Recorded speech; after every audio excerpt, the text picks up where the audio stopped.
The subjects for which we got the most letters and phone calls and overall response on Alternative Views are the programs involving John Stockwell and the CIA and Gary Shaw regarding the Kennedy assassination. Well, hold on to your seats, folks. This is a special occasion because we have both of these gentlemen with us on Alternative Views. Gary Shaw, of course, is the author of Cover Up. He's been studying the Kennedy assassination for the last 25 years, and undoubtedly you've seen our two previous, or maybe three previous programs with Gary Shaw. John Stockwell, of course, was in the CIA for 13 years, got out, wrote his famous book, In Search of Enemies, and we've done, I don't know, anywhere from 35 to 40 programs with John. Well, on Alternative Views now, we're going to look at the Kennedy assassination from the aspect of trying to put together the conspiracy to kill John Kennedy. In our previous programs, we've demolished the Warren Commission report, so we're not even going to deal with that today. But we're going to try to reassemble, if we can, the whole conspiracy, very complex operation, and then also look at the cover-up that took place, because that was quite an operation too. There have also been a lot of books that have been written recently about the Kennedy assassination, and we're going to review those as well. So I don't want to take any more time with the introduction. I'm so excited about what we're going to be talking about. Well, Gary, let's begin with your thesis of what actually happened. Let's try to reconstruct step by step your analysis of how the assassination of John F. Kennedy took place that fateful day in Dallas. I don't know how long that's going to take us, Doug, but we'll try. Yeah, what are the different elements in this conspiracy? Basically, the different elements in the conspiracy concern the politics of that day, John Kennedy's movement in certain directions that were contrary in some aspects to almost every major force in America. And so, though he was a very popular president with the majority of the people, he had made an awful lot of very powerful folks mad at him. And so Texas was having its problems from the Democratic Party standpoint, and they were divided, and so the president comes to Texas on a political trip, and they plan motorcades and so forth for him to meet the people and give speeches and try to mend those party wounds. He arrives in Dallas and is, of course, assassinated, we're told, by one lone individual. Anybody that was there knew immediately that there were more than one gunman, that there were several. In fact, we've got certain eyewitnesses that felt like that there was an automatic weapon being used. That's how forceful and how quickly the shots were being fired at the motorcade. So what I did is exactly the opposite of what the Warren Commission did not do, and that is take the evidence from that day that we had, the physical evidence, and try to make some sense of it and go backward from the scene of the crime and establish shooters, placement of the shooters, gun directions, number of shots, etc. And in doing so, it was real easy to determine that there were at least 4 primary gunmen, 2 to the president's front, right front. And remember, in the motorcade, the clear side of the automobile is the right and the rear. They planned it perfectly. And so there were 2 shooters to the right front, 2 shooters to the right rear. The ones in the front were more on a level with the motorcade. The 2 in the rear were upward and above.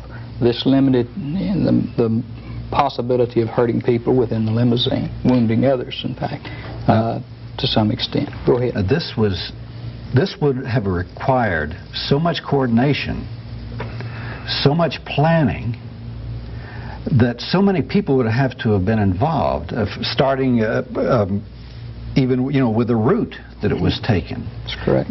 Whoever designed the route either had to have been involved in the conspiracy, or the conspirators would have had to know the route sufficiently in advance to be able to plan it and to be able to train. On a previous program you said you think they probably trained with mock-ups and all of this.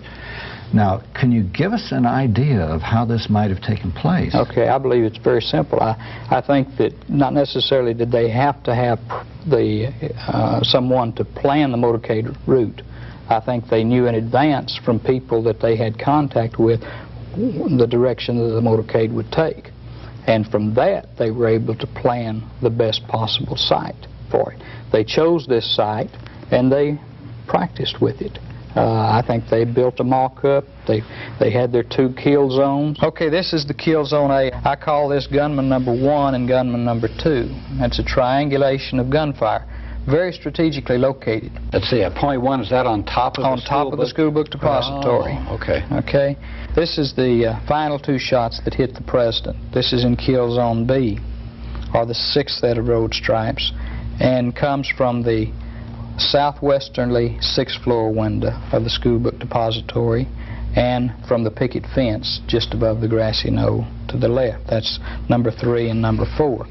It's real important for us to take another look at the Zapruder film.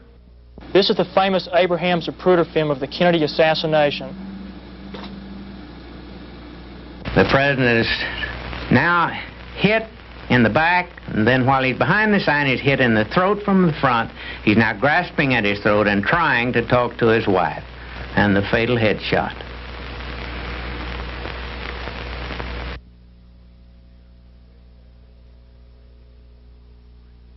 This is a blow-up of that headshot.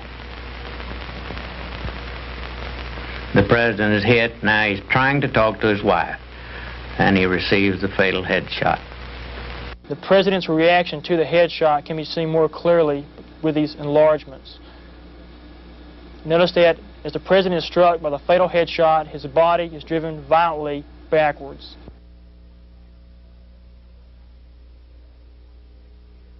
And if you watch the Zapruder film, you see the president hit twice at one section of the street. He's hit again twice at a second section. These just happen to coincide with the 4th set of road stripes numbering down from Houston Street on Elm to the 6th set of road stripes. That was pre-planned. They didn't have to try to follow him. When he came to that 6th set of road stripes, there's 2 gunmen that were already honed in right at that point. And they didn't have to have much timing between the 2 because they knew where they were going to hit him. And they fired. They did their job. The one thing you don't want to do if you're going to kill the President of the United States or any leader is miss. And I think they had 2 teams, 2 shooting teams, and they very accurately did their job that day. How far ahead would an elaborate assassination like this have to have been planned and have the people contacted to do it and trained so that they would be able to do such an incredibly perfect job when the time came? This is going to lead us into a slightly different related subject. Inside the CIA, you don't have a class on assassinations in training. You don't rehearse assassinations. In fact, they work very hard to convince you that the CIA doesn't do assassinations. And then later on in your career, as it happened with me, you begin to learn that they do. But there is no book in the CIA or SOP or file or office that teaches assassinations. They would lose the magic of the CIA if there were, which is the plausible deniability of having so many employees who are slightly naive, good soldiers, who believe it's a clean organization. And then you compartment out things like the assassination and like the drug experimentation program and the disease experimentation program. From my military background, putting it in terms of an ambush, see, that puts, which I think it was. They planned it. They executed it like a military ambush. And this is what leads me to the conclusion, and I think other researchers, in the direction of the shooting itself having been planned, rehearsed, and executed by principally the O.P. Mongoose CI group in Florida that was training for raids into Cuba. They had the training facilities, they had the expertise, they had combat experience in Cuba. And it doesn't ring to me like a mob hit. No. The execution of it was military. And then taking it from that, looking at it as a military ambush, you could do it very quickly. You could do it in a couple of 3 weeks and do a good job of it if you have pros, seasoned pros. It seems to me, reading the books and the history of what happened, they were probably working on the ambush itself for perhaps 4 months. They probably were mapping out where they were going to do it and setting up the mock-ups during the summer. That would be my guess. Okay, so that was just a part of the conspiracy. We have the Oswald factor and the fake Oswald, or the other Oswalds, how many ever Oswalds there were. Now, some people believe that Oswald was part of the conspiracy. Some people say he wasn't. Some people say he actually fired a shot. Some say he didn't. But whether he did or not, the name and person Oswald, or people Oswald, was involved in a very careful planning, it looked to me, because we had Oswald showing up in Mexico City. We had Oswald here, a man named Oswald going from Miami to Dallas in a caravan carrying rifles. You mentioned in your previous program that an international, I think it was Swetra, an international killer, who also used the name of Oswald. No, it was a fellow from Texas, a young man from Texas that used the name Oswald in his gun running operations. Okay, that's right. Cuban Okay. exiles. So there would have had to have been this planning ahead of time also, either to have Oswald as the patsy or to have all these other various ways set up to try to make somebody the patsy. So what is your feeling on this aspect of a conspiracy? I think naturally in the pre-planning of this thing, they had to have something that would throw the authorities off there in Dallas immediately. And Oswald became convenient because of his background as having been communist aligned. He went to Russia and renounced his citizenship and so forth, and he was a perfect one because, let's face it, in the United States and in Texas, we're ready to hate a little commie any day of the week, you know. And so when they were able to pick up Oswald, and he had good background. He had already been working with the Cuban exiles, we found out. He was also working as a pro-Castroite and passing out fair play for Cuba leaflets, etc. So he Which seemed like a cover-up itself. That's right. He's doing all of the right things, yeah. And his trip to Mexico is a mystery. It's still a mystery after 25 years. And we still don't know what he was doing. We do know this. Again, the CIA, John, plays a particular role in this that I still don't understand. And that is that they had cameras monitoring the Cuban embassy and the Russian embassy 24 hours a day. Front and back doors, I understand. In Mexico City. In Mexico City. And yet, they were never able to produce photographs, and this was film work, you know. They produced photographs of other individuals, and even a man who identified himself as Lee Henry Oswald, but never were they able to produce a photograph. When asked about it, they said the camera happened to be broken the 3 days that he was there, you know. So I don't know what to make of that. I do feel like if the real Oswald had done what the Warren Commission and the CIA and the FBI said that he did in Mexico City, that they would have had photographs and they would have pasted them on the front of every newspaper in the world. And because he was going down there, again, wanting to go to Cuba, get a visa to go to Cuba so that he could go back to the USSR. But don't many people think that that was the other Oswald that went to Mexico City, that that was a dupe or a double? Again, you've got conflict. You've got his signature on hotel records that handwriting experts say are his. You've got eyewitnesses saying that the man that identified himself as Oswald was not the man they saw shoot Jack Ruby on television and whose picture appeared in the newspapers. So you've got, again, those conflicts that have never been reconciled, and we've not done it yet. I assume, is it possible that the CIA or even maybe the FBI, but the CIA has people who are so good at copying that they can sign somebody's name and it'll look exactly like. I'm sure they must have. So to have a receipt with Oswald's name on it could fool an expert if somebody wanted to do that. Well, one possible scenario is that they sent Oswald down to Mexico City without him knowing what he was doing. They had some operation he thought he was part of to get him in the hotels and have him witnessed in the scene. Then they have their other person go in pretending to be Oswald in the embassy, and they don't have any photographs. You know, conveniently, the cameras were broken that day, and so there's nothing to disprove that it was Oswald who went into the embassy. What they came up with, though, that seemed to contradict it pretty flatly was the testimony of the Cuban consul and the people in the office who said, you know, the guy was 3 inches taller and totally different build and appearance. That's one possible scenario. Again, we can't prove it. The way I see this thing working, trying to make it understandable to me as I knew the agency and the people in the halls who, people like myself and Ralph McGehee, for example, Phil Litchke, would never, you know, have remained in an organization that killed the president. I mean, we were patriotic, you know, and we were supporting the system, and the president was the commander-in-chief. And yet the organization clearly was involved. So you think of it in terms of compartmentation. You have this group down in Florida, which is not inside the building, bureaucrats, you know, wearing coats and ties and shuffling papers. Pretty wild people, a lot of them Cuban exiles, and passionately involved, taking chances with their lives, going into Cuba, killing people, and blending smoothly into the mob activities into Cuba.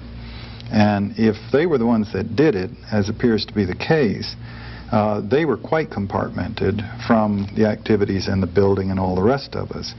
Then you start saying, well, how broad was the conspiracy?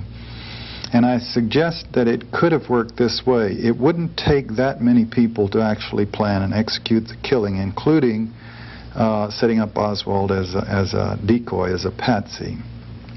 For the simple reason, if you take a total of 10 to 12 people there at the time of the ambush, Jack Ruby undoubtedly involved in running errands, working with them, and maybe a couple of other people in New Orleans and Houston, directed by the O.P. Mongoose connections from Florida, and you could do everything, you know, that I see having been done. You do have to have some kind of cooperation from the Secret Service to detour the presidential convoy. This might have been full complicity by the Secret Service, or it might have been someone led into it, and a gross lack of discipline, which we've seen the Secret Service manifest many times before in the past. But to make it work on a broader scale, the cover-up, you had to have an atmosphere where a broad segment of the government and the mob had agreed that somebody ought to kill the bastard, as you know, they saw it. And each segment that was involved in the cover-up had to have their own grievance against him, the president, which they did. So, one, they were hearing rumors that it was going to happen. Two, an atmosphere had been created where they condoned in advance that it would happen. It was okay to kill this president.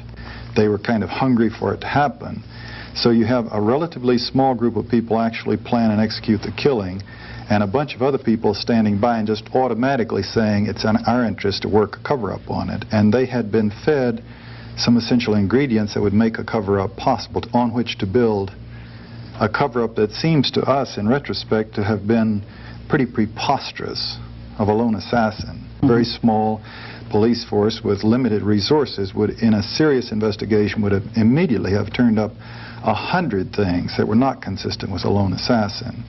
But just by throwing out the lone assassin, they were able to seize on that and build on that rather flagrantly, but successfully, to sell it to the public in such a way, and the rest of the establishment, so that no one was ever punished.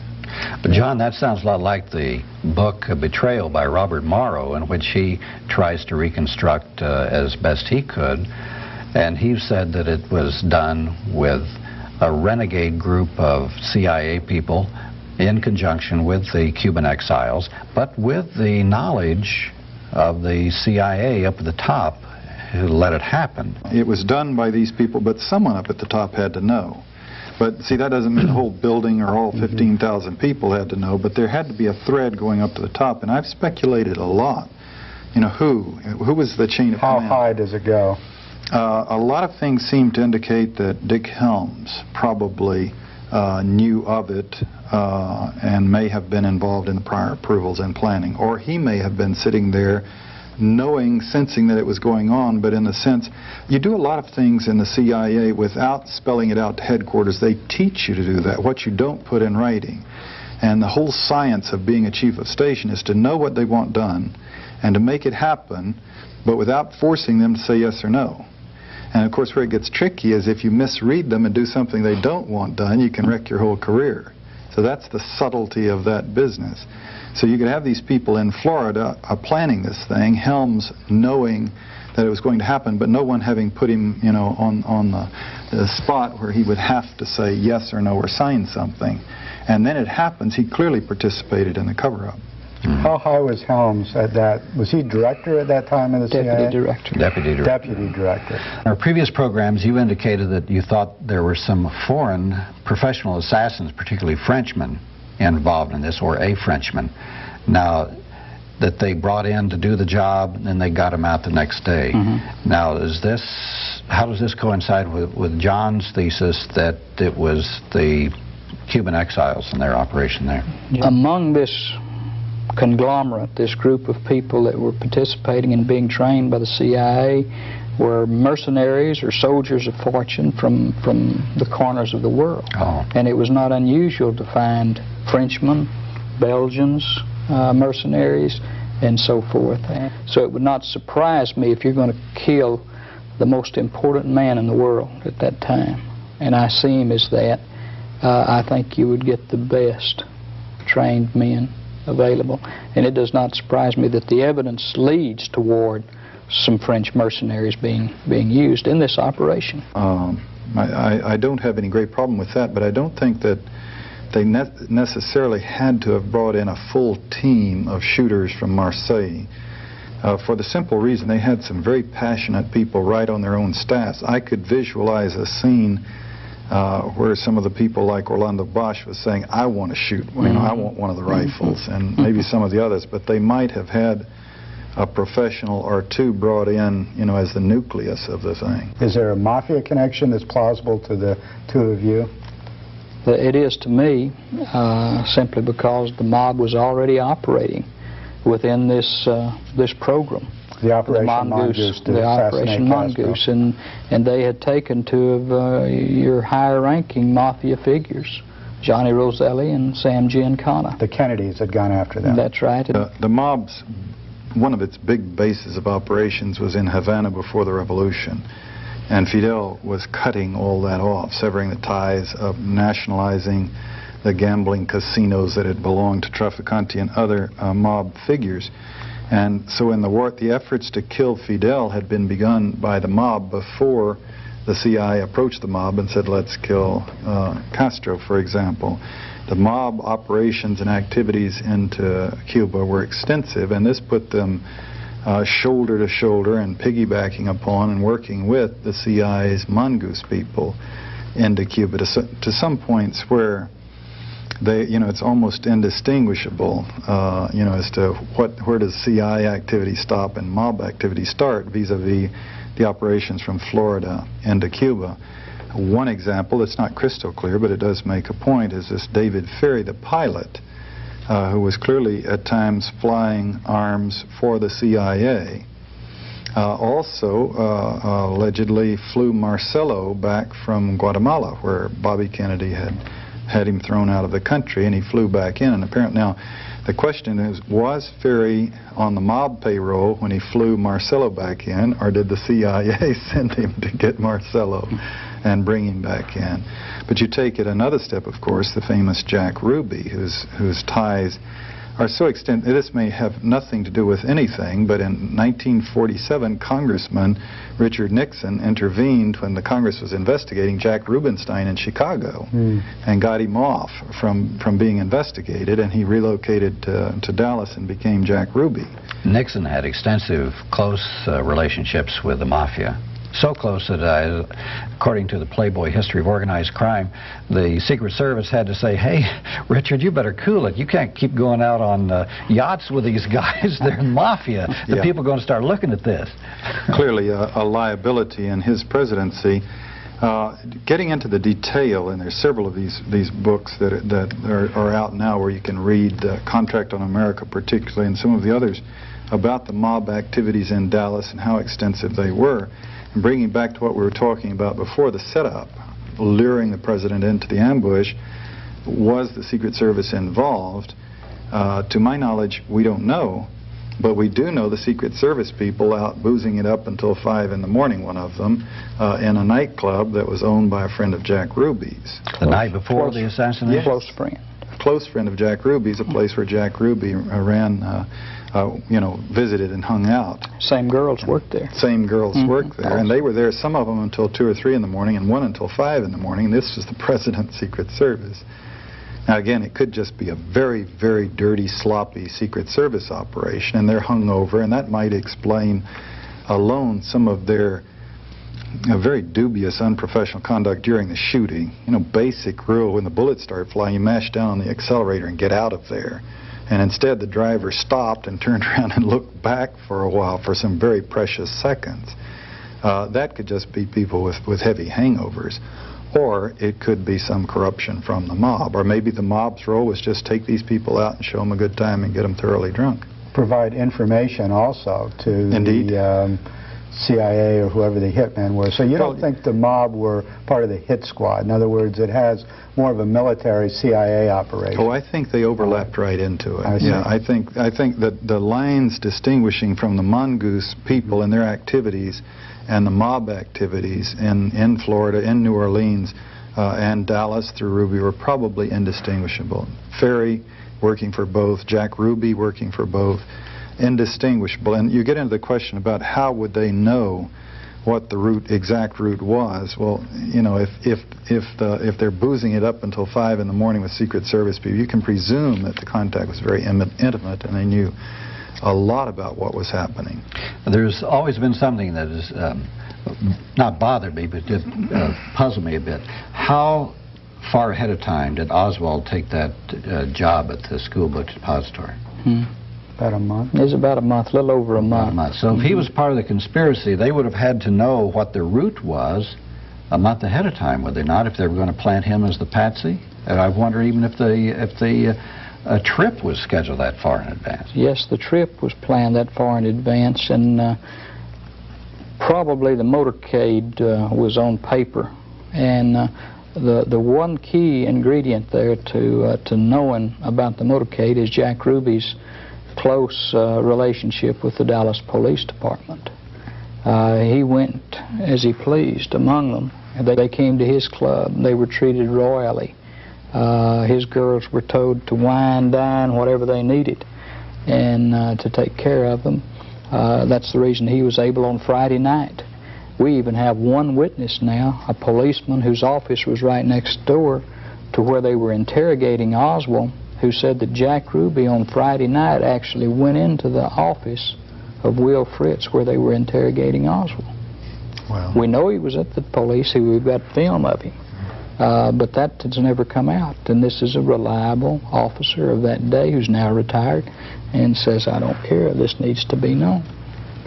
The route then, was that selected by the local police or the Secret Service, or selected by the local police and then approved by the Secret Service? Because it was against Yes. all regulations. Basically, the record is this, that the Secret Service were taken by Assistant Chief Charles Batchelor at the time, who was in charge of the motorcade. When Batchelor got to Dealey Plaza, after driving the first part of the motorcade, and he said, then we hit Stemmons Freeway right up here, and it's right out to Market Hall. He did not tell the Secret Service that there would be a right-hand turn going down Houston, 90-degree right-hand turn, and then that 120-degree angle turn down on Elm Street. He did not take him that far. So you can speculate either that was we don't want to know, don't tell us anything, or they were not told anything, and they assumed that they would continue right on directly in Main Street, and that Main Street, the street tied into Stemmons Freeway. And once again, you could either say this is part of the conspiracy or this was part of the people who were incredibly incompetent. Mm-hmm. But you find this all the way through. So that, all the way through. Which leads me to ask a question about the FBI then. There seemed to be complicity with the FBI, particularly in the cover-up, but now as the conspiracy, there were people flashing badges, Secret Service badges, FBI badges here and there. Maybe they were fake, maybe they weren't. But what was then the extent of the FBI relationships? I've heard people say that Oswald had relationships with the FBI, and Ruby, of course, had relationships There was with the an early FBI. report that Oswald had an informant status with the FBI. They had an informant number that he received funds monthly. One of the Western Union people testified to that fact, and that he received $200 a month. And his informant number was like S-172. In other words, they get real specific. Now, what I have a tendency to believe is that probably another individual was this informant who was using the name Oswald and was working for the FBI, and so they could legitimately say Lee Harvey Oswald, the man who shot the president, was never an informant of ours. But this other man who was being used, and I think all of the evidence points to some type of either bureau involvement or intelligence involvement, even if it's a low echelon involvement of Lee Harvey Oswald.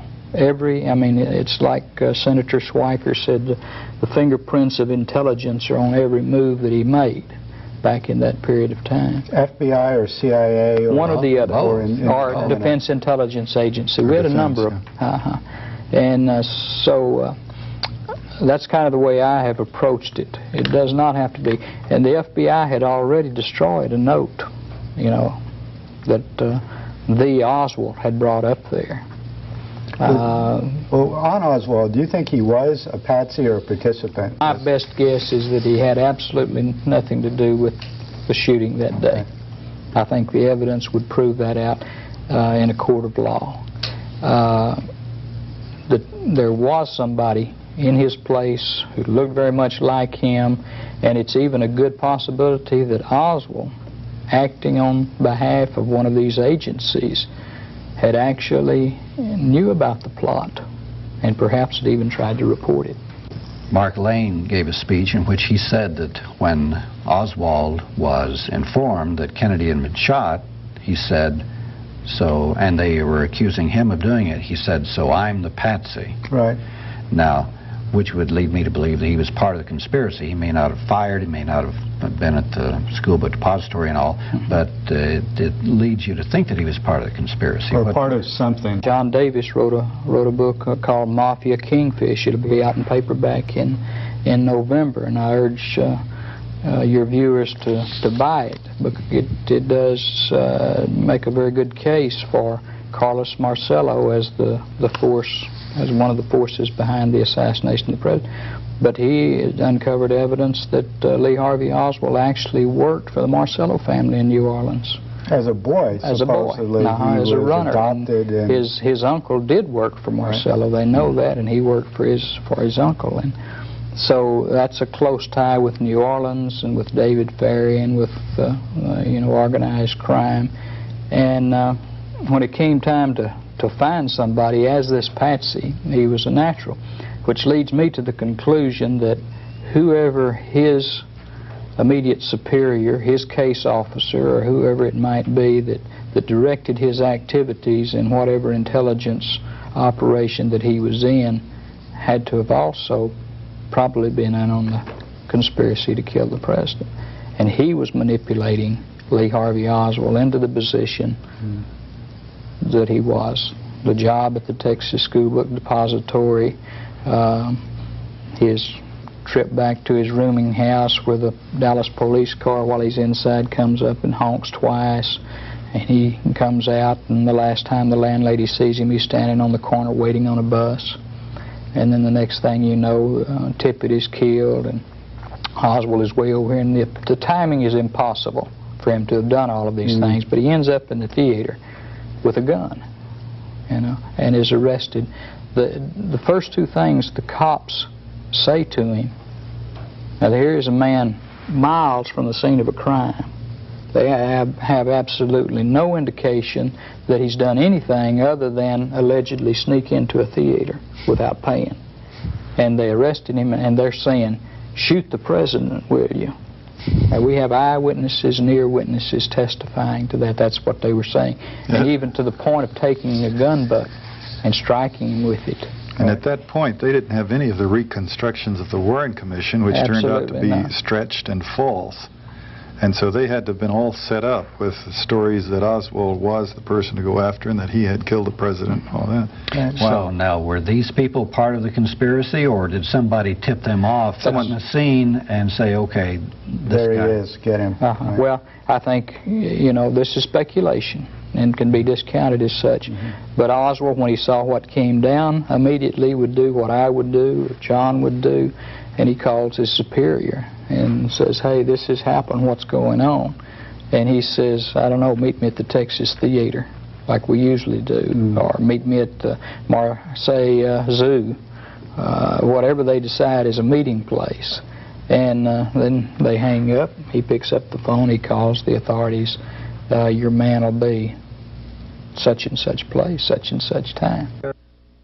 There is another aspect of the conspiracy which either would have needed to be taken care of or as part of the cover-up, which we'll get into later, and that's the medical aspect. There were medical people all along the line, and there's one whole book written about it, that destroyed evidence, tampered with evidence, messed around with evidence.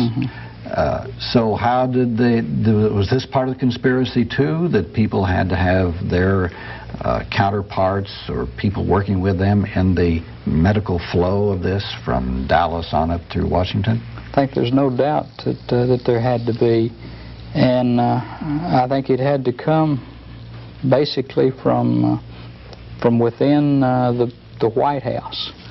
The one man who was key to all of this was Admiral George Berkeley, the president's chief physician. He was with the president at Parkland Hospital. He was with him on Air Force One.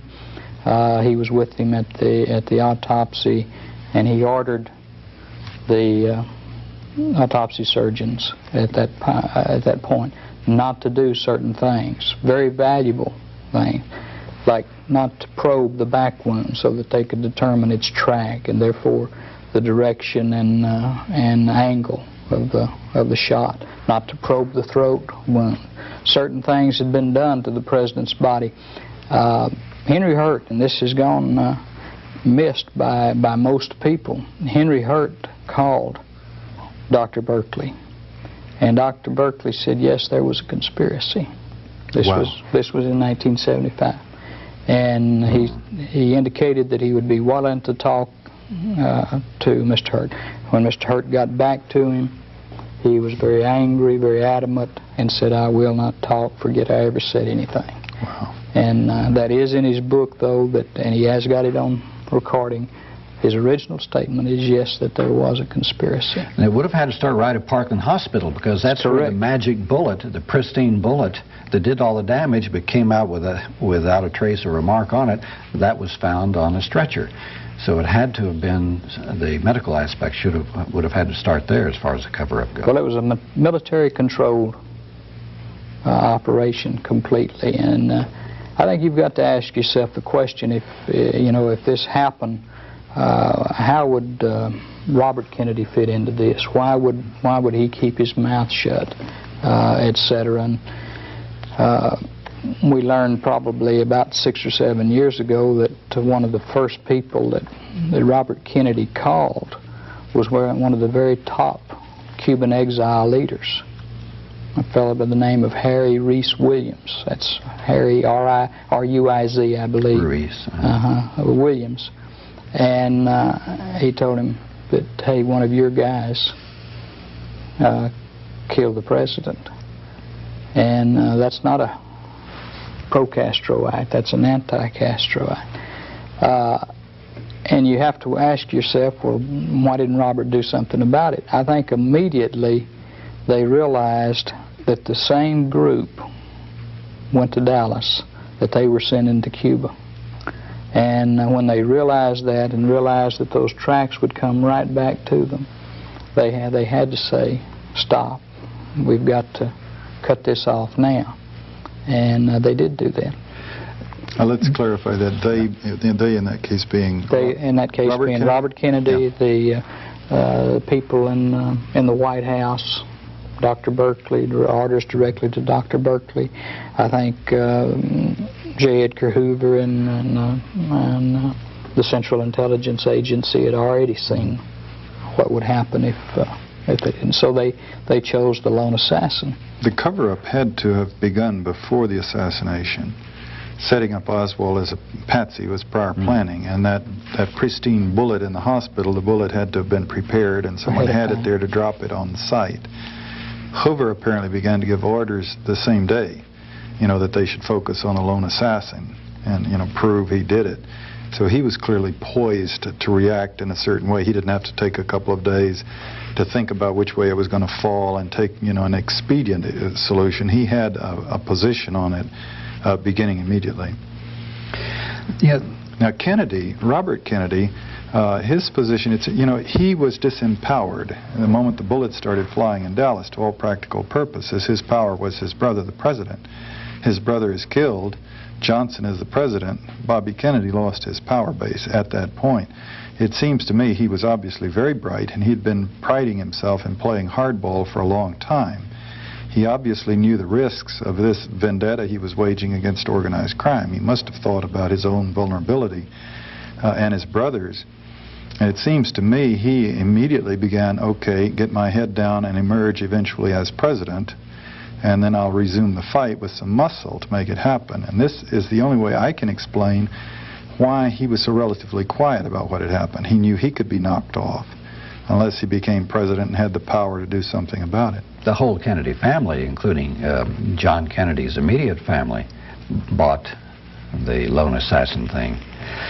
Well, publicly they did. I really wonder if Robert did. I doubt it. I doubt it. You could not be an intelligent person and buy into that thing as it unfolded. No, I mean, but this is part of the cover-up too, to put this face before the American people.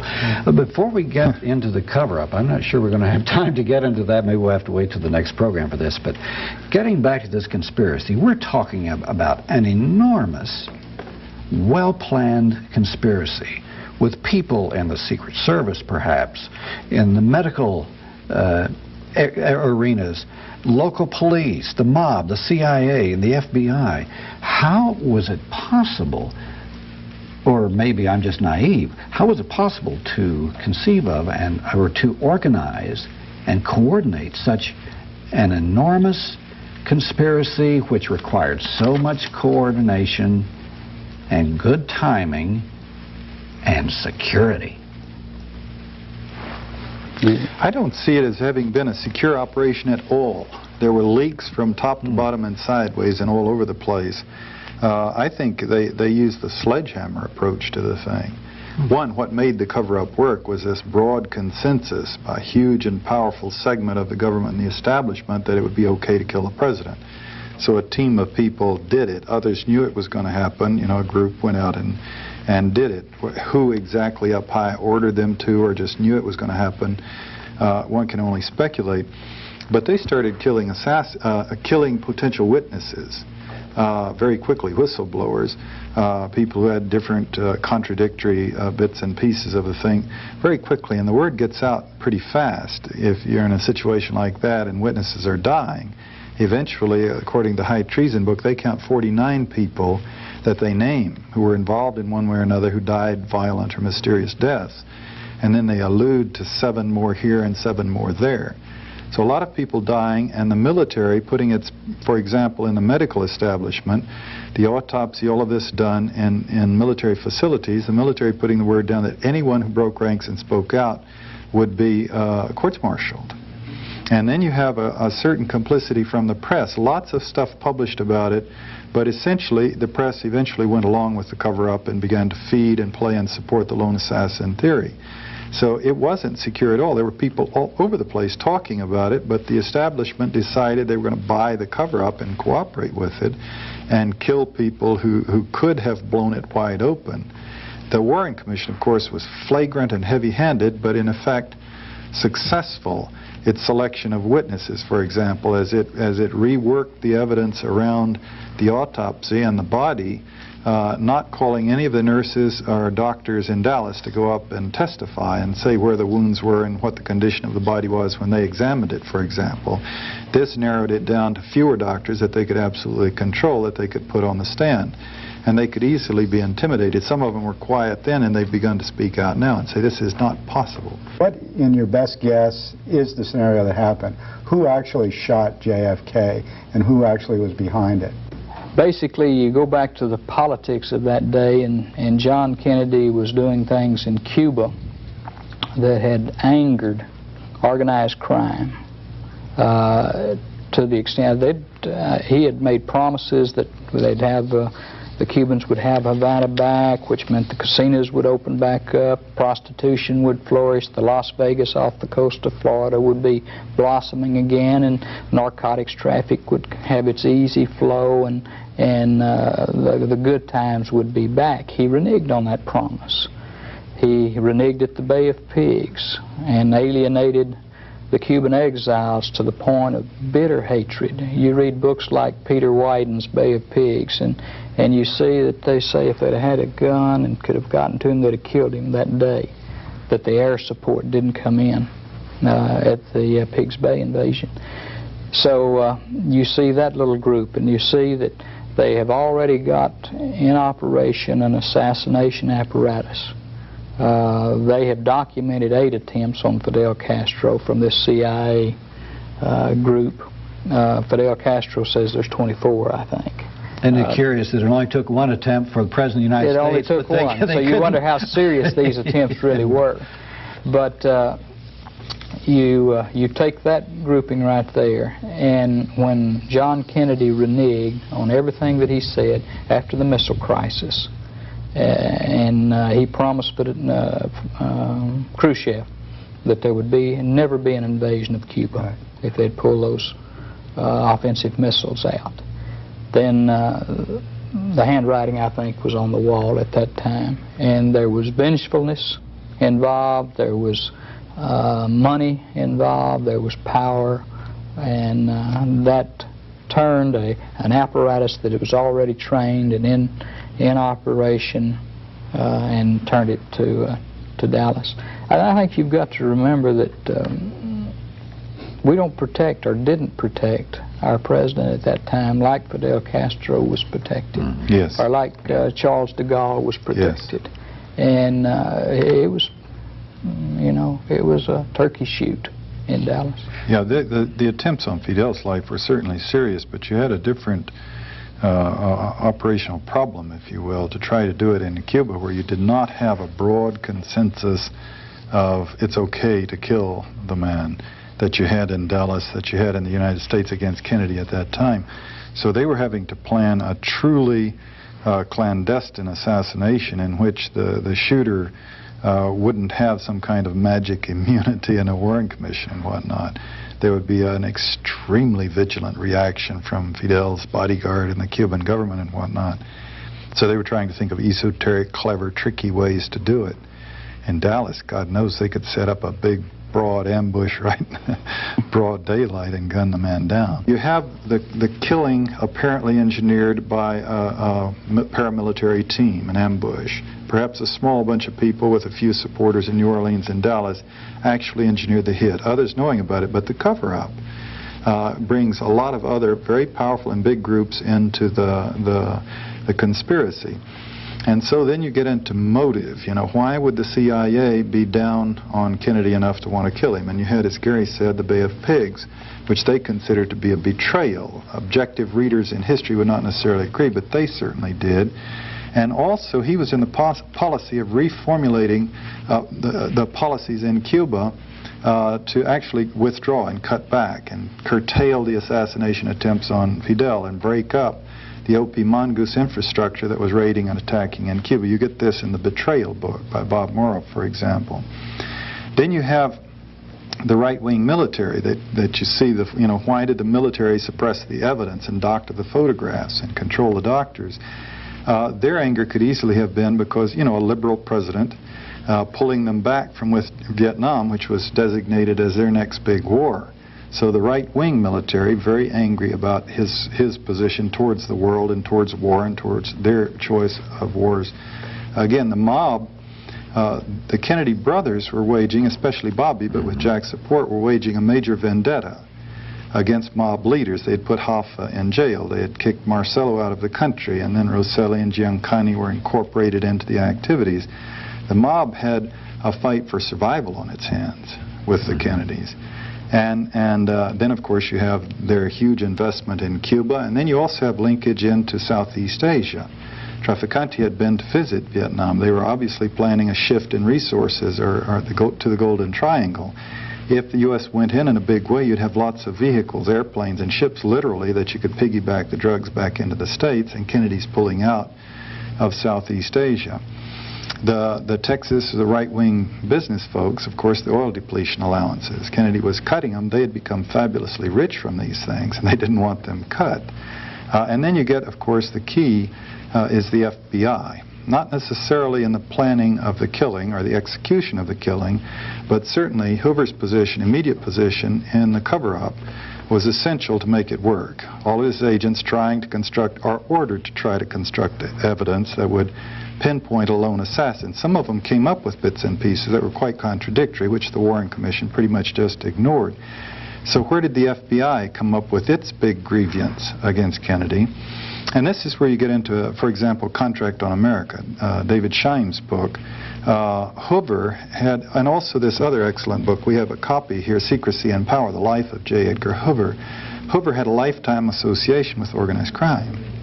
He bet and gambled, weekly. It was his big passion, and he took 2 vacations a year regularly where the bills were picked up by people who related to organized crime.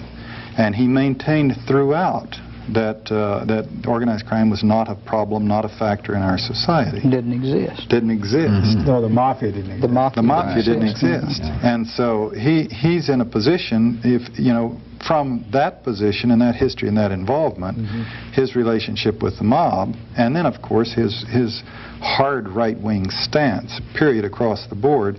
What you had all of these people faced with a very dynamic, effective, liberal president who promised to be in office for 4 years and then 4 more years, quite possibly followed by his brother for 4 years and maybe 4 more years, and God knows, Teddy after that. I mean, they could see a real dynasty moving. All the polls were showing that they had no chance whatsoever to win in the electoral process.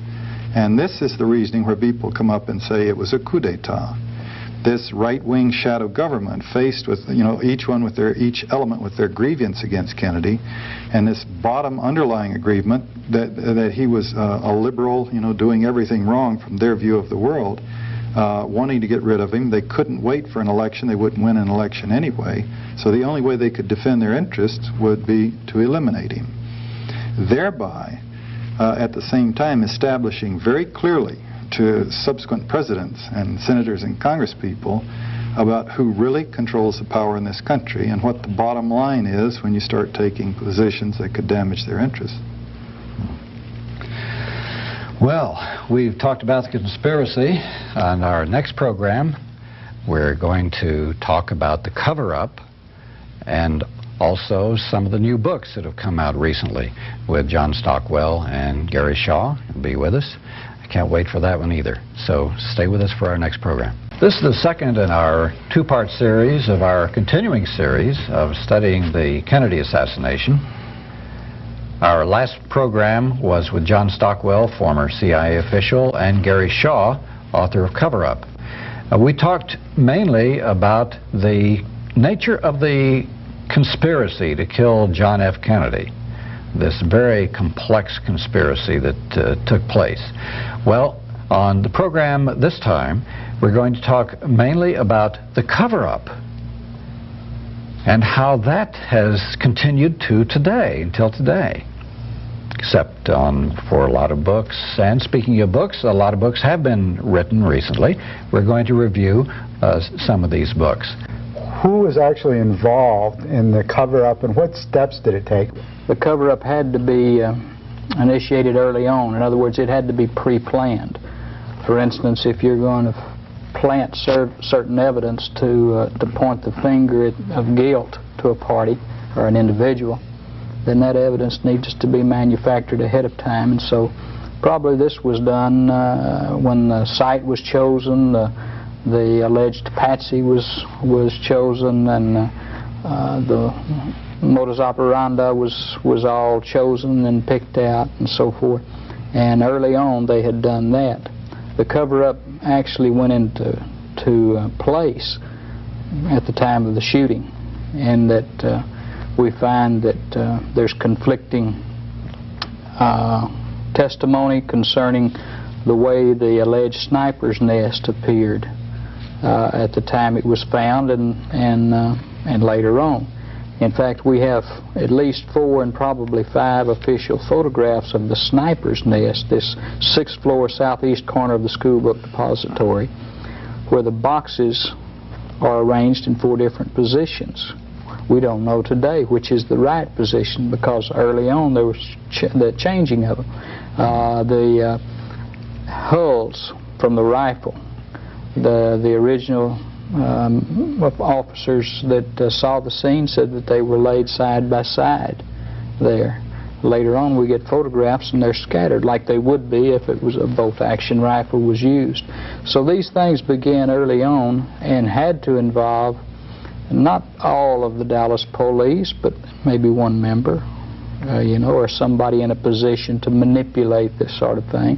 Somebody who had access to the 6th floor of the Texas School Book Depository, was close to Oswald, and later on, this cover-up, it had to go into the upper echelons. Some of it, I think, was conspiratorial, pre-planning, and went to the highest echelons of our government, and some of it was of expediency. Couldn't there be 2 aspects of the cover-up, or maybe 2 different cover-ups? One is the pre-planned conspiratorial cover-up. They knew they had to cover up evidence, medical, ballistic, other types of police-type evidence. But then when you got to the higher level of the Warren Commission, the mass media and all that, that was another cover-up that continues to today, and that may be of a different nature. Totally different nature. And that's what I mean by that cover-up by expediency, and I'll talk about that. Well, why don't we talk about the first one first, then we'll talk about the one thing in particular I think is very important to remember in this, that in all likelihood, and again this is speculation, but I think it's pretty sound speculation, in all likelihood Oswald was never supposed to leave the Texas School Book Depository alive. Had he not left alive, had he been killed there, with the evidence already planted, he's dead, never can say a word, they killed the little commie rat, open and shut case. Isn't this typical of operations of assassinations, where you have somebody and he's the assassin, and you kill him right quick? It's typical of mafia. Why did he get out? How could he have gotten out then? That's an interesting Obviously he didn't do as they supposed he would do, or and when he did, and he made contact with his principal, and so they had to plan 2 or had to go into effect. Had Plan 1 done its job, we had not had the extreme cover-up that we've had to have because of it. And I think that's a big point. I had not really explored that before, but if he had been, they burst in on him and someone shoots him, and his body's there with the evidence in the window with a rifle, with the boxes with the bullets, then all of the confusion that must have caused them some anxiety wouldn't have been necessary.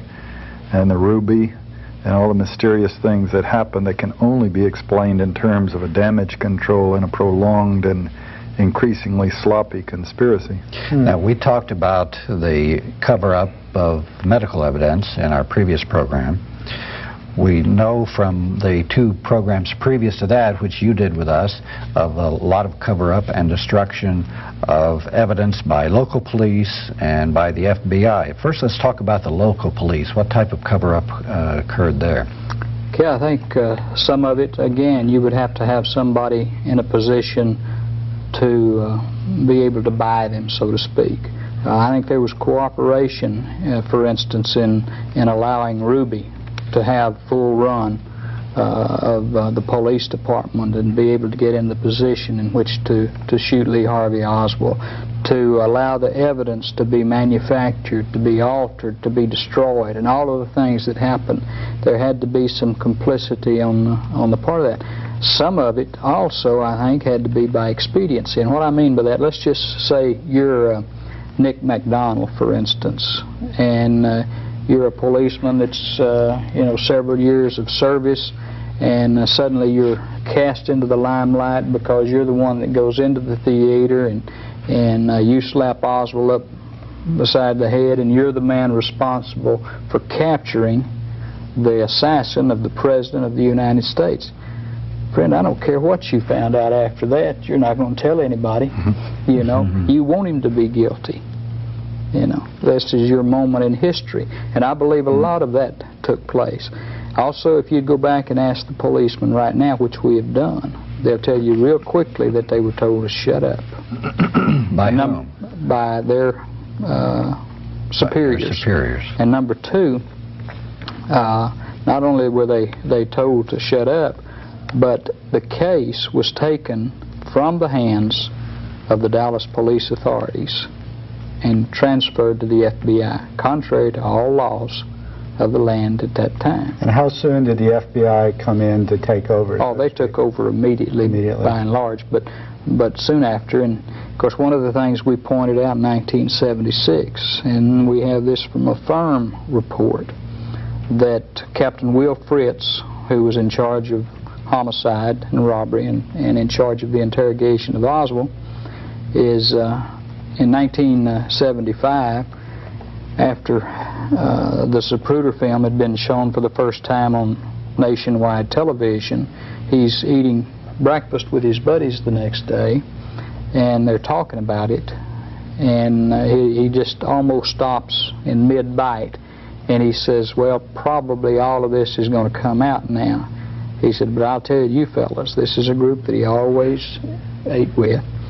I'll tell you guys that when the president called me, we were investigating this crime.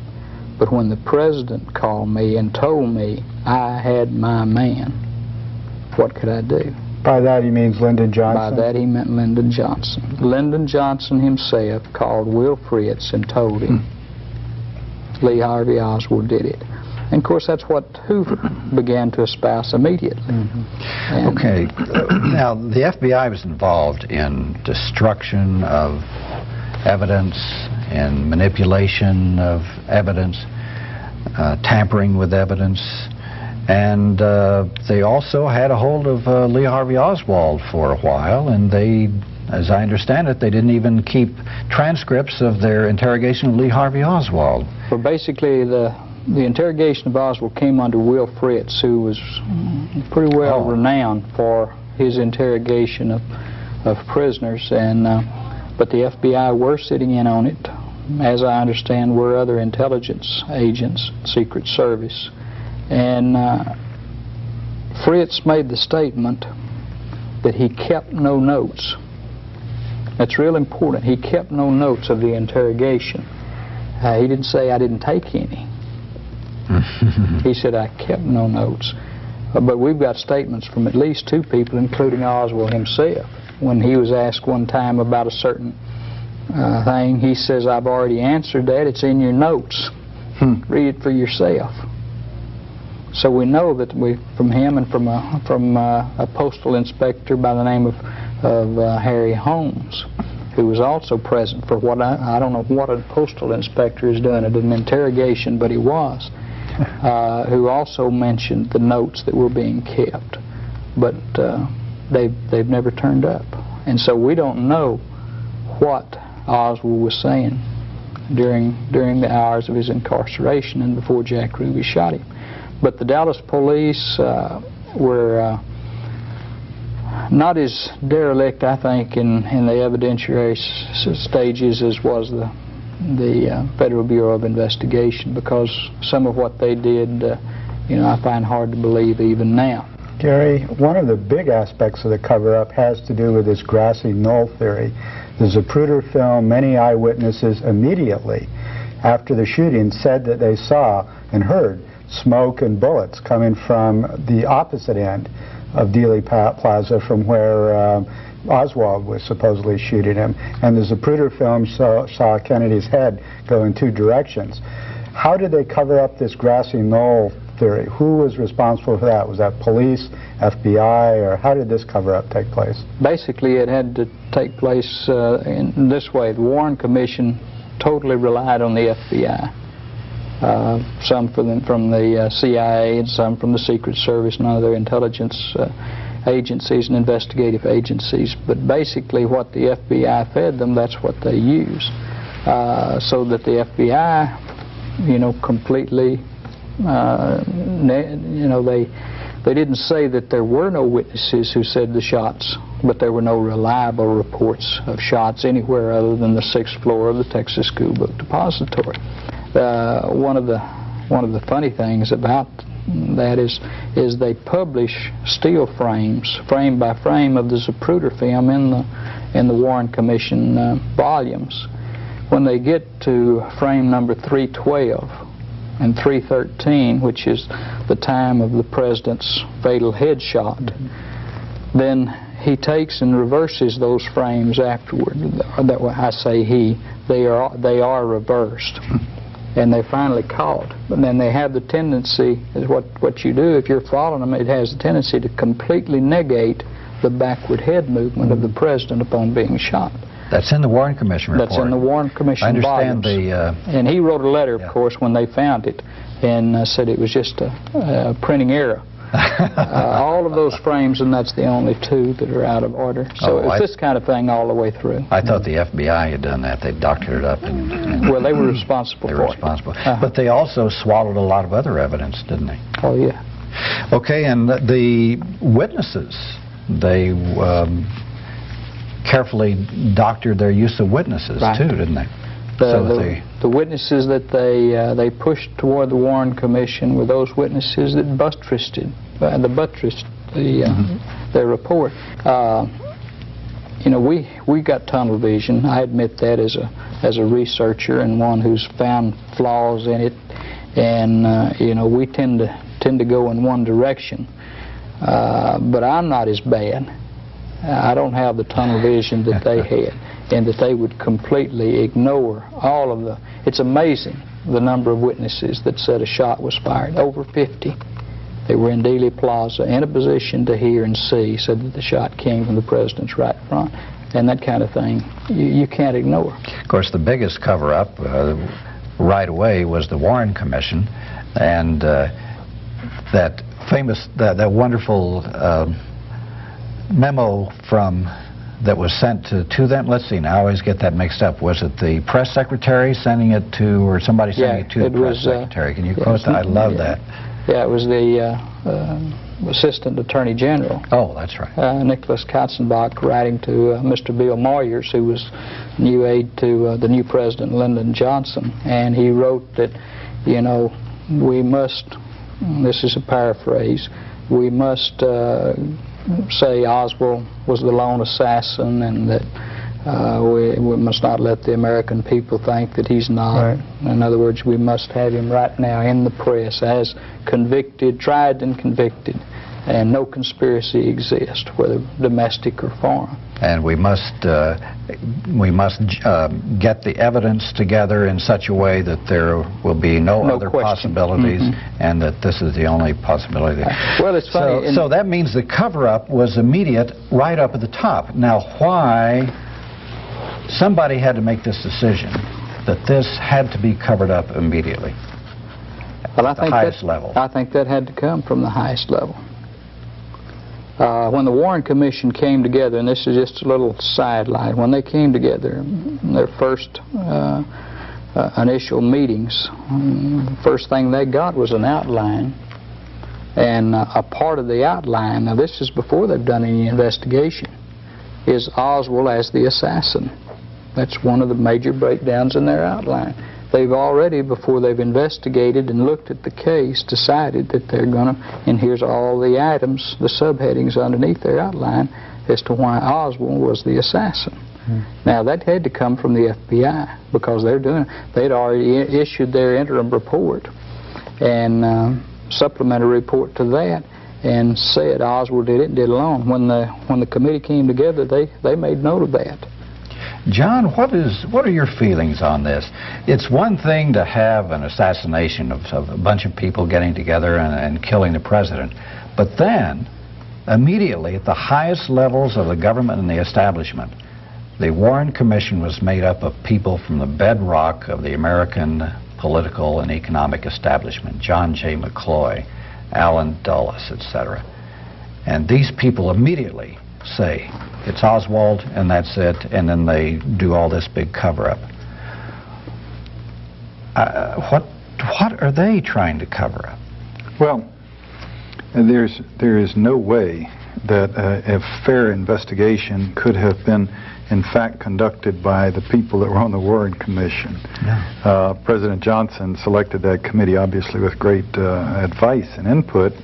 So you start with him. You know, we just said that it started from the very top. The president's supposed to be at the very top.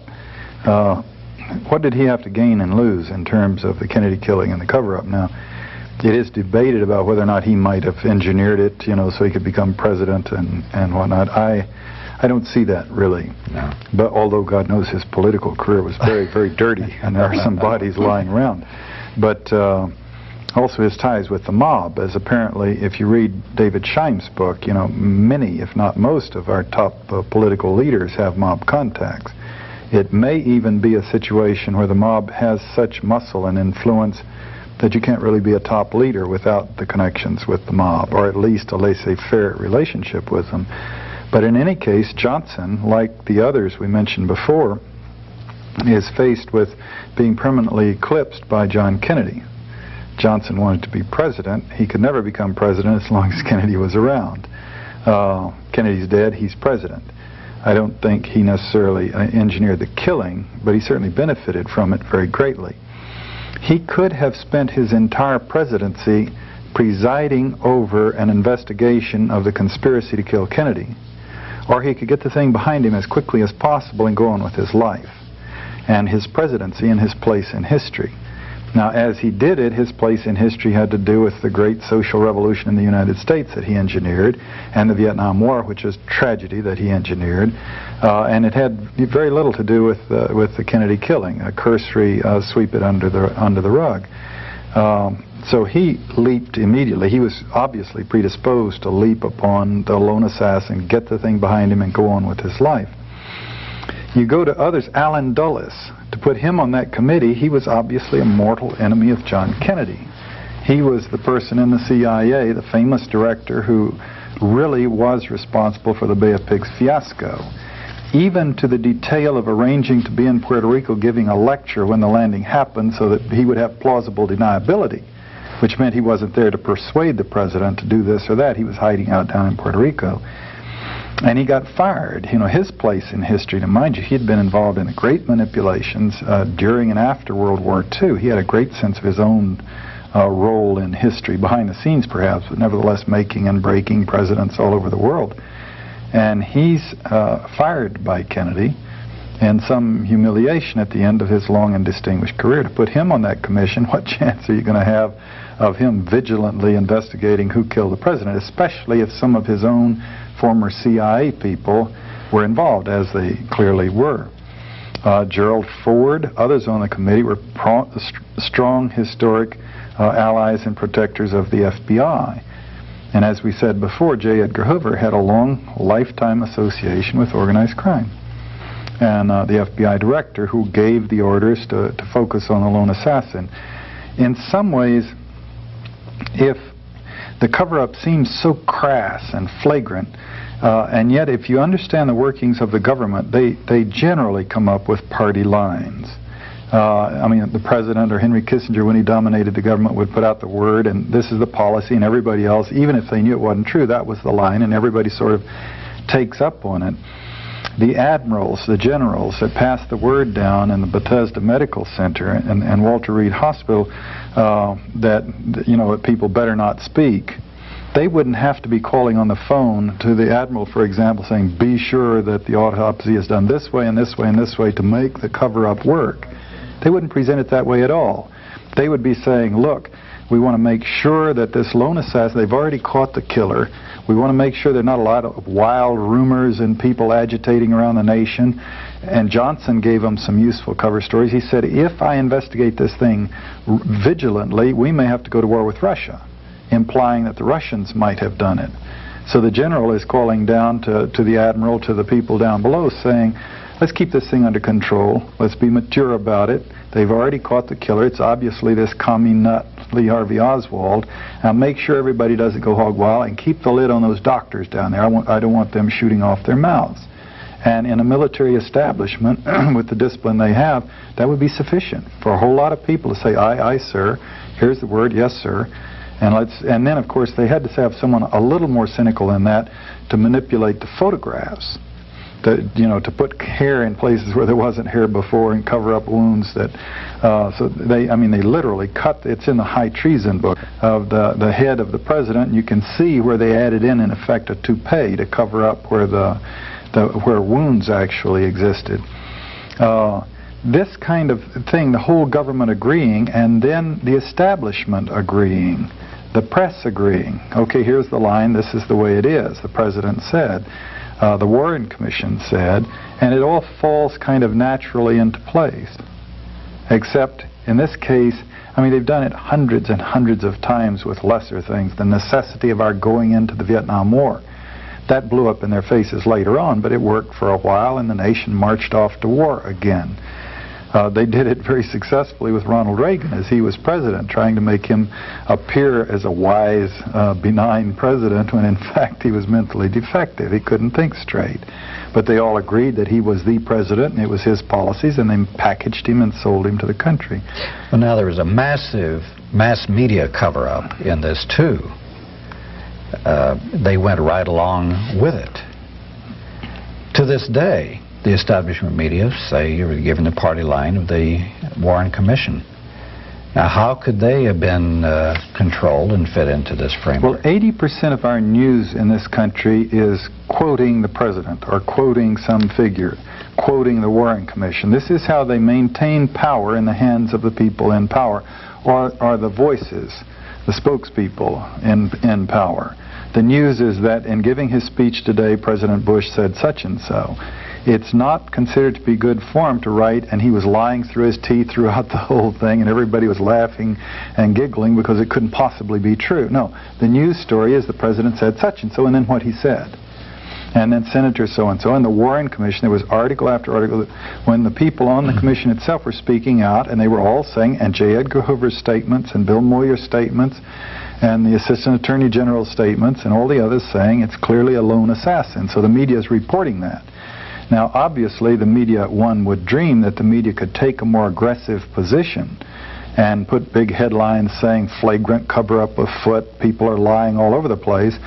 But the rules of journalism that the owners of the media have established are that that would be irresponsible journalism. This is where you get into the books, Manufacturing Consent. Chomsky's book on the subject, or Inventing Reality, Michael Parenti's book on the subject, how they make believe, and then make the nation believe they're make-believe. It's irresponsible journalism for the newspapers to take the lead and say what happened. They believe their role, or they maintain that their role, is to announce or to repeat to the public what the leaders say happened. On the editorial page, they obviously could do a better job. They would defend themselves, I'm quite sure, by saying, oh, we ran lots of articles about other theories and other possibilities. And we ran lots of op-ed pieces expressing doubt about this, that, and the other. And they go back and show you the articles. But it still doesn't carry weight until you get some front page story saying Senator so-and-so says this is a flagrant cover-up, Kennedy was killed, sloppy investigation, massive cover-up afoot, and the media didn't see its responsibility to do that. It saw its responsibility to participate in the cover story. There's another aspect of this too, that from my studies, if you look to see who the media moguls were at this time and who the top people in the American power structure, you know, like the head of Chase Manhattan Bank, the head of Ford Foundation, the head of the CIA, you find that they're all interlocked with each other. They're involved in organizations such as the Council on Foreign Relations, the Bilderbergers. They are in a lot of the same elite social clubs. The head of the Time Life was a man who was a very important person at the top of the American power structures, C.D. Jackson. So it'd be very easy for these people to see each other informally or call each other up, knowing each other and their attitudes on keeping control of the government and the economic system. It would be very easy for them to coordinate, say, hey, we got to do this, and then they would just take it from there. Wayne Smith, you know, who's a distinguished professor at Johns Hopkins, was formerly the State Department's representative in Cuba and resigned in '82 in protest of Reagan's policies. Lifetime career as a diplomat vis-a-vis the U.S. and Cuba. And not long ago, during the summer, when I was reading some of these books, we were talking on the phone. He said that their feeling back then, at the time of the killing, was that the nation was simply not ready for the awful truth, that the fabric of society couldn't tolerate it, couldn't accept it. And then he said he wasn't sure they were necessarily wrong, given the circumstances back then. Although his position is that now enough time has gone by that we should investigate. He would like to see a full, honest investigation at the present time. My answer to him, maybe I'm a purist, maybe I'm still in a perverse way naive, as I was naive when the CIA was using me, but I don't buy that. Even if it would tear the nation apart from top to bottom, if you have such cynicism that they can kill the president and stuff it down the public's throat, the cover-up, and go on about their lives, then we need to tear the society apart from top to bottom and shake it apart and get some sense of law and order. What reality of order can there be in a society that is that cynical? You know what? Oh, excuse me. Go ahead, John. Yeah. Well, I said that, and he did not disagree with me. He's certainly working now to get an investigation. But if someone like him would clearly understand their thinking back then, well, it's truly gruesome, but the nation just wouldn't be ready to deal with a cover-up that kills our president. Better to pull together and keep, nationalism going and everything. Wow. I think every time I see the big dogs say something like that, I saw it during Watergate, etc. Oh, it'll tear this country apart if we have an investigation on. What they're really saying is that the American people would find out too much about how the American political and economic system really work and who controls it and how and who benefits. And if this window were to open up and people were to see the way things really would happen, they would be quite angry. So in the Kennedy case, they would see how the CIA was operating, as Lyndon Johnson later said, a damn Murder Incorporated in Latin America. They would see the relationships between the establishment people and the mob and organized crime and drugs, and they would see all of these unsavory things which the American people are not aware of. And if there were a true investigation of this, these things would come out, and they might lose control. If there had been a true investigation of the Kennedy killing, George Bush's policies today would be different, if he would be in office, in fact. His double-sided cover story about a war on drugs, while his own personal and his own staff's involvement with major drug dealers, he of course blithely ignores, and the major media blithely ignores, even though they have previously published these things. They've now agreed it's okay. What's happening there, one can surmise, is a carryover to the Kennedy assassination. This is the mafia, after all, or forms of it, that are smuggling the drugs, and you really are never going to go after them. You know, you don't want to get yourself bumped off. It's much better to play ball and all the balances take place, and that way you don't get yourself assassinated. In fact, there's even a more sinister aspect to this cover-up than we've gone into so far, and that is the amount of people that were killed or mysteriously died who were either involved in the conspiracy or had evidence and testimony that went against the lone assassin theory. Gary, when did the mysterious deaths, so to speak, begin with the cover-up? When did witnesses begin dying, let us say, under mysterious circumstances? And how broad did this mysterious death? Well, I think it'd probably have to start with Lee Oswald in the basement of the Dallas Police Department. I guess, right. And it goes from there. It started immediately, and it continues even today. There's no way to put a number figure to it, but you can, let's just take two or three. George de Mohrenschildt, who was Oswald's best friend in Dallas, a very influential Russian immigrant and a very smart, intelligent man, befriended the Oswalds. He had French intelligence connections dating back into World War II. Did some very strange things, had some strange connections to some very high-ranking people. In fact, was in a intelligence agency headquarters in mid-1963 with a colonel and a man from down in Haiti, one of the very important bankers down there. But that's a story, a different story. 3 hours before he was to talk to a Senate investigator looking into the Kennedy assassination, he had already made contact with him, set up the apartment. He takes a shotgun, puts it in his mouth, and blows his brains out. That's what we're told, and I'm supposing that that's what happened. But the key is it was because of the Kennedy assassination. Sam Giancana was one of these with Operation Mongoose, one of the organized crime figures who had already was telling the Senate and was being called before them one more time. And late in the night, he is shot in the basement of his home as he's fixing a breakfast, obviously for himself and whoever this friend, quote unquote, is that's there with him, who shoots him once in the back and then, I understand, shoots him 7 times in the mouth as he lays there dying, meaning just to make his point. Giancana's associate in this Operation Mongoose, which was the Castro assassination attempts, was a fellow by the name of John Roselli. You people have heard this story, but it's very important. He's been talking about all of the things surrounding the Castro attempts and the John Kennedy assassination, and suddenly he ends up floating up out of Key Biscayne, Florida, in a 55-gallon drum. He's been cut to pieces and stuffed into it and left there for dead.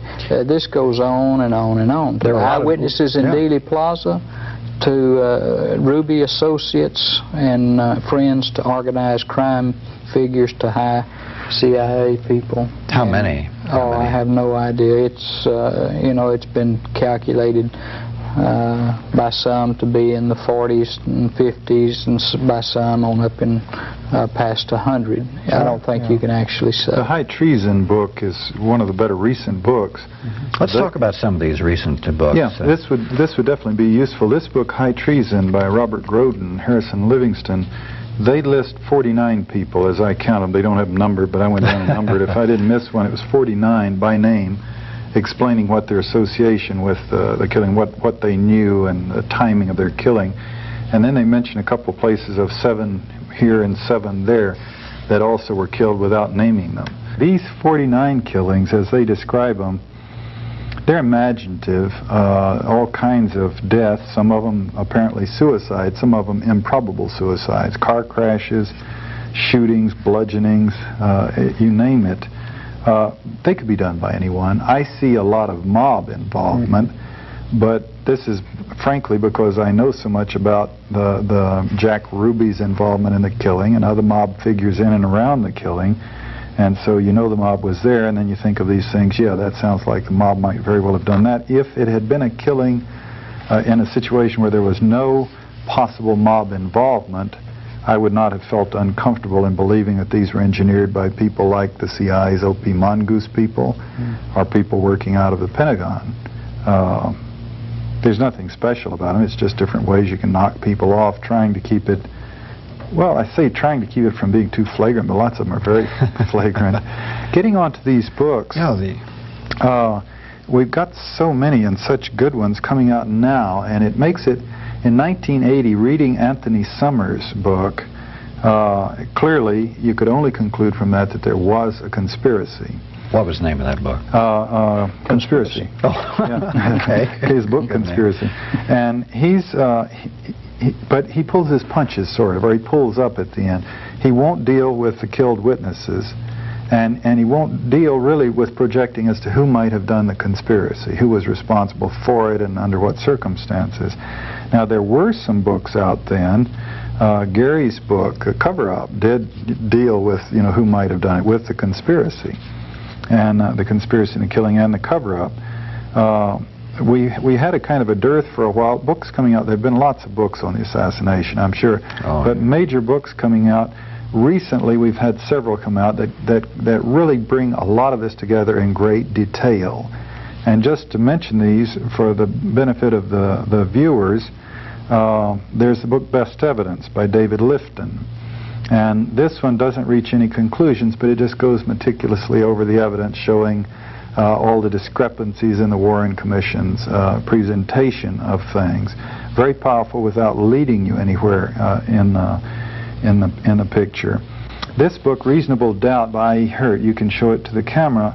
The first half of this book I found to be just absolutely excellent, as he presents the evidence in Dallas around the killing that could not fit a lone assassin theory. The second half of the book, I felt like it drifts into things that are much less specific, a little harder to follow, and thereby less convincing. Just in the last year, we have two books that have come out that are really quite fascinating, a little bit of unfortunate controversy around them, but even that may stimulate interest and make it worthwhile. But you have David Scheim's book, which presents a strong case. This is Contract on America, and it sold zillions of copies, fortunately. Zebra Press, published last year, where he focuses on the extent of the mob's involvement in the killing, but also with top U.S. political leaders. This is an excellent book to get a vision of how much an influence and how vigorous and how energetic the mob is and was in that killing. Unfortunately, it's a weakness in his book, I think. He just doesn't deal with the CIA's presence very much in the killing. Now, we've corresponded with him since then, and it is not that he believes the CIA was not present. He does, but he was just investigating the mob's involvement in it, and perhaps a better choice of wording, he might have said that. He might have come out and said, the CIA was also involved, but I've focused on the mob, and the mob overlaps into the CIA. Then you have the Garrison book, which goes the opposite and says it was the CIA and doesn't say much about the mob. And Garrison's book is another excellent book. That's Jim Garrison from New Orleans. He was the district attorney who investigated this thing, who engineered the trial, tried to get people prosecuted, tried to prosecute Clay Shaw.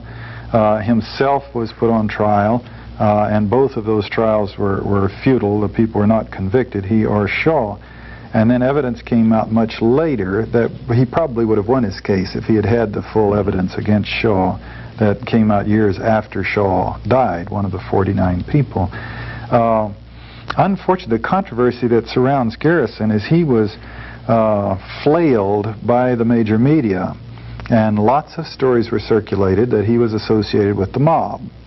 He was a district attorney in New Orleans where the mob ran things and Marcello had so much energy and control. And he's, of course, said that they were just out to get him because he was exposing their activities. Unfortunately, for his case, for his credibility, he has a shot in this book to clarify his position vis-a-vis the mob. And he doesn't. Even in this book, when he had a chance to say, here's why I was not involved with the mob, instead he says that Jack Ruby may have run some errands for the mob. Oh my gosh. Oh yeah, and he says at the end he brushes off mob involvement. At other times he said that in New Orleans he's found no evidence of Carlos Marcello running things or dominating things. And you could not be district attorney in New Orleans and not know of the extent of Marcello's activities. Maybe he doesn't want to be assassinated. Well, it could very well be.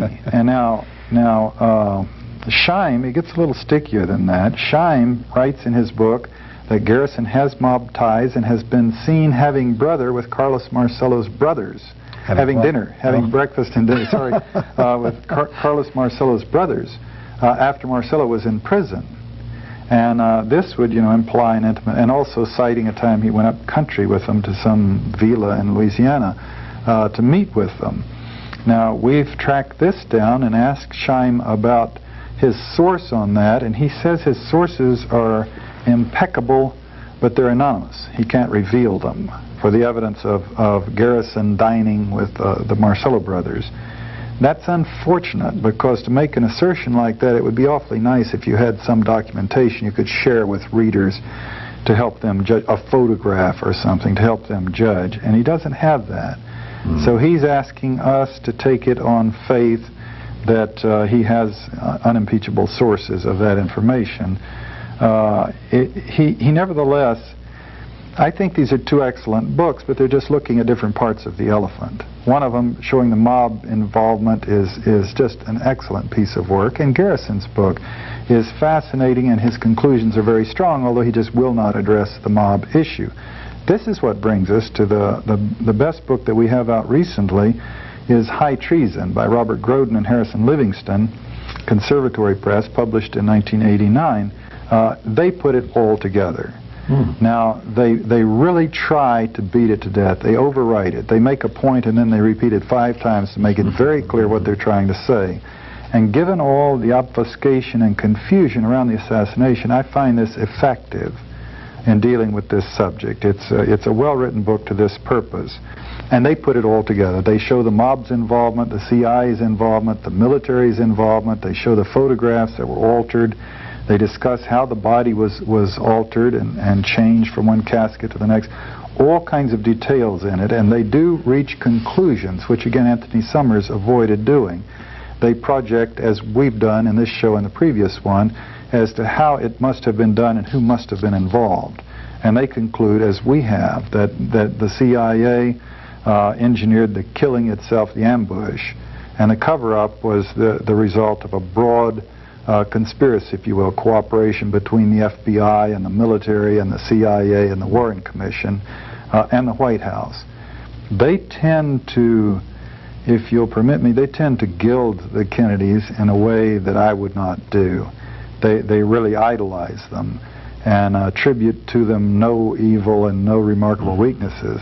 And what role do they attribute to the mob in there? You didn't mention that analysis in the High Treason book. It deals with the CIA's involvement and with the mob's involvement and shows the relationship between the two. And did they get that right? Because no one previously had explored the way did they also go into the Operation Mongoose story?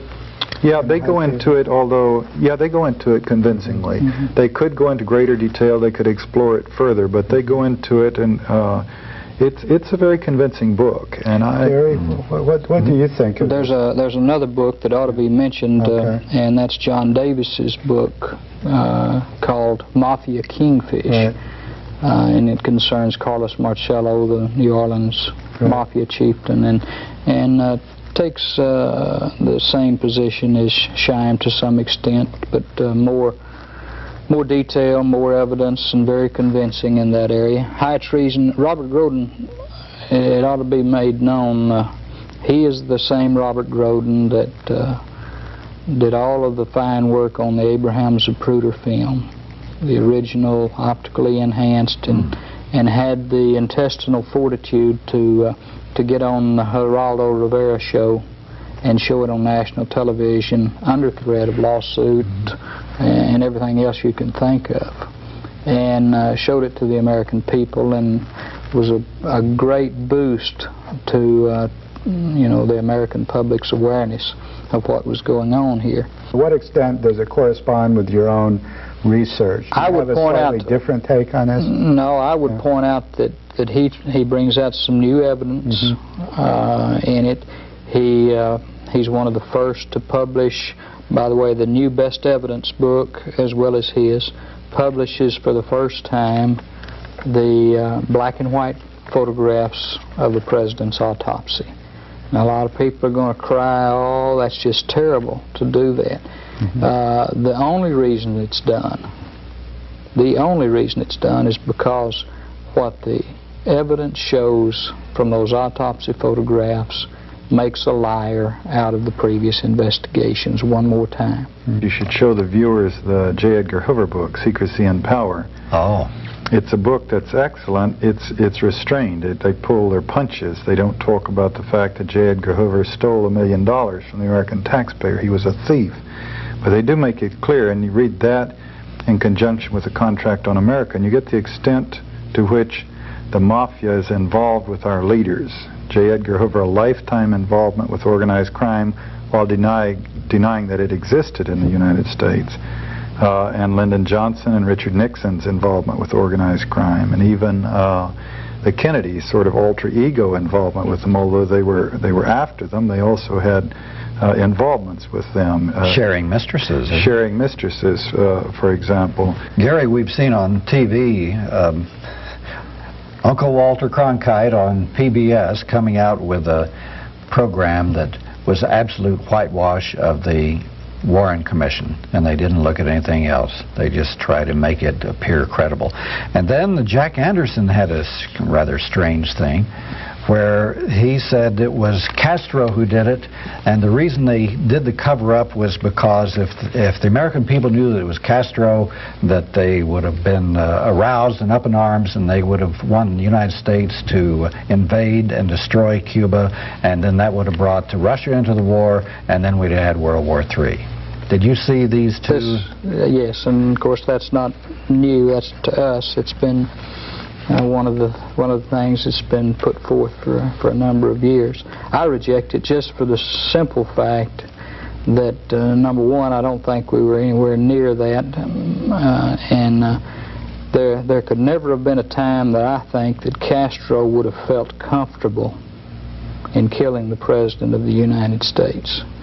And so I reject that, and I certainly don't think that there was enough to that for him to have the power, or his causing that to be done, and he have the power to cover up, or cause to have the cover-up perpetrated for all of these years. Gary, getting back to this high treason, do they speculate there on who the actual hit team was, to the extent that you do, where you point to some of the people that could have been actually involved in the assassination? Do they go that far? No, they do not. You know, and when we point to some of the people, we point to them because we have evidence that causes us to point to those. For instance, on our last show that we did together, we looked at a man by the name of Charles Harrelson, who's a well-known assassin, hit man, and who had already confessed to not only killing a federal judge in San Antonio, Texas, but also he said at the same time, I also killed President Kennedy. Others have confirmed the fact that he was not lying, and that he has been for a number of years, even as a young man. He was about 25 in 1963. Even as a young man, one of the top qualified assassins in the United States. So I don't find it unusual. And if a guy says he does something, I think it ought to be looked at. The media said, so what? Ho hum. And there's evidence that he was in Dallas. Well, there is some evidence in that we have photographs of some people being arrested, and one of them is the spitting image of the man. In fact, we've shown photographs of him and of the man being arrested, and to two independent forensic anthropologists, people who testify, doctors who testify in court on matters of facial resemblance, and they said that there was a 90 to 95% probability that the two men are one and the same. So you have one of the most detailed accounts of the Kennedy assassination, yet did any of the media call on you during the 25 anniversary celebrations last fall I didn't see you on the... Constantly, but I got cut. Yeah. So you were actually interviewed. I got the cutting room floor most of the time. In the about 3.5 minutes we have left, it's not much time to make a conclusion, but the satirist Paul Krasner said, we saw him say that, well, we've had all these political assassinations, and the survivors now say they have a mandate. But Kennedy, of course, wasn't the last political assassination. You had Karen Silkwood, you had RFK, Bobby Kennedy, you had attempt to kill George Wallace, and Martin Luther King was assassinated. So it appears that political assassination has been alive and well in the United States, and apparently the people saw that they could get away with this, and either this group that did this conspiracy or other people say, hey, it works and we can get away with it. Why not do it? Gary, do you see this Kennedy assassination as a coup d'etat? As one of the books on the subject indicates, it was an attempt by a small group of people literally to seize power because they weren't in agreement with the direction that Kennedy was moving. I definitely do, and I think you can look at history and it'll bear that out. The policies that President Kennedy was moving toward and putting into operation started changing that almost that very day, and we were never the same. And going back to that day, it will be like turning a page in history to historian. I think they're already seeing that.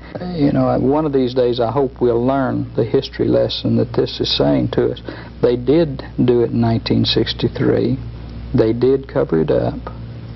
And when I say they, I wish I knew all of the particulars involved. We don't yet. And but they have continued to sell it to us until the people today say, what's the use? What can we do about it? We're just 1, or we're just 10, or we're just 25. I would urge you to say, you know, we're still a very viable force in this country when we rise up and speak and say we want something done. We're not through with this. And one of these days history will confirm that President John F. Kennedy was killed by a conspiracy founded within his own government, but the perpetrators, after a long period of time, were finally convicted and brought to justice. What, in a couple of minutes or so, would you evaluate this whole situation of political assassinations?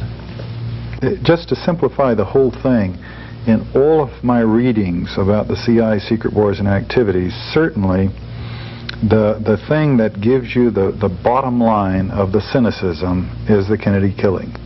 That they would engineer a killing because they're not content with the electoral process and assassinate our president and stuff it down the public's throat, the cover story, and get by with it so that no one is prosecuted. The cynicism of doing this in broad daylight in front of the eyes of the world, if you will, pretty much says it all, doesn't it?